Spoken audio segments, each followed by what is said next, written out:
Back at Alaska Airlines Arena here in Seattle, our post-game coverage rolls on. The Cougs falling to UW 89-73, 300th all-time meeting of the series. We do know it will go next year back to the Palouse at Beasley Coliseum. Cougs now 9-3 on the season.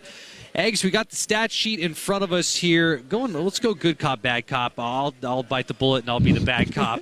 The number that jumps out most to me, 22 turnovers. 22 turnovers for the Cougs in this game. Huskies getting 24 points off of turnovers. That's plus 20. Cougs got just 4 points off of turnovers, and I think you getting to be the good cop will be kind of put on hold here as we have David Riley making his way our direction, and as Coach Riley slides in, we'll hand him the headset.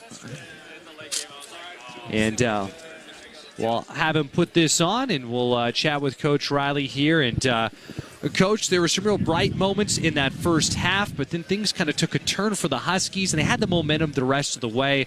What allowed them to get that upper hand and to maintain that upper hand?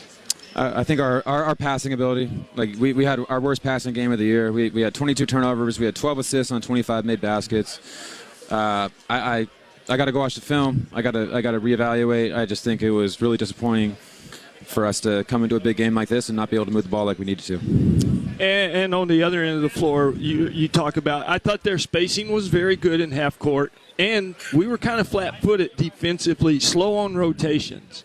Yeah, there were some different areas where we were allowing them to play one-on-one, and that's not what we do. We pride ourselves on being a team of defenders.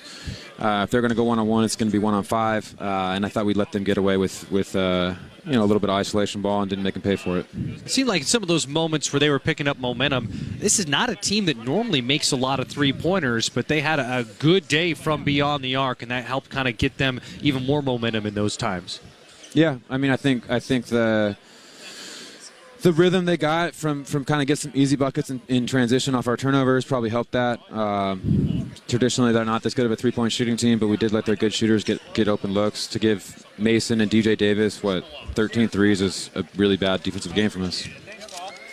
How can you help your team not turn the ball? I thought we stood up a lot of, like a ball up here and not really in triple threat or whatever you want to call it, like low position. Yeah. And maybe two hands on the basketball.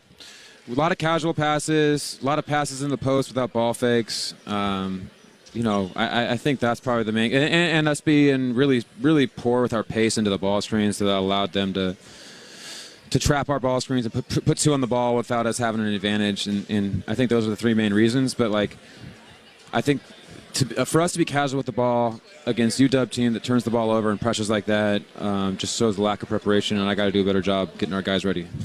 We've talked about this a little bit, but it was after the game, the last game on Saturday, where you said, hey, Cedric, Marcus, Reed, they're out for the year, and the team has done a remarkable job when those guys were out, those first handful of games, navigating that. But how has it been for you? Because that means other guys are shouldering more of the load. That's a huge part of things with Cedric. Those are two contributors with Reed and Marcus. How has that been, and how will that be moving forward? We got to keep adjusting. I mean, we've been really big on trying to play disciplined defensively. And when we have a couple guys go out with 3 fouls in the first half or 4 fouls in the first 5 minutes of the second half, I think that's where it hurts us more than anywhere. I mean, this is our second game against a Big Ten team where I watched the film. It seems like a tough whistle.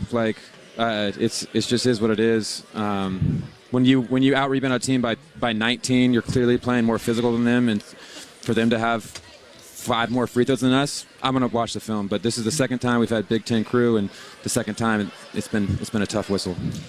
Up next, that final non-conference game, so an opportunity to take on a strong Northern Iowa squad at the spot where the conference tournament will be held at the Orleans Arena coming up on Saturday afternoon.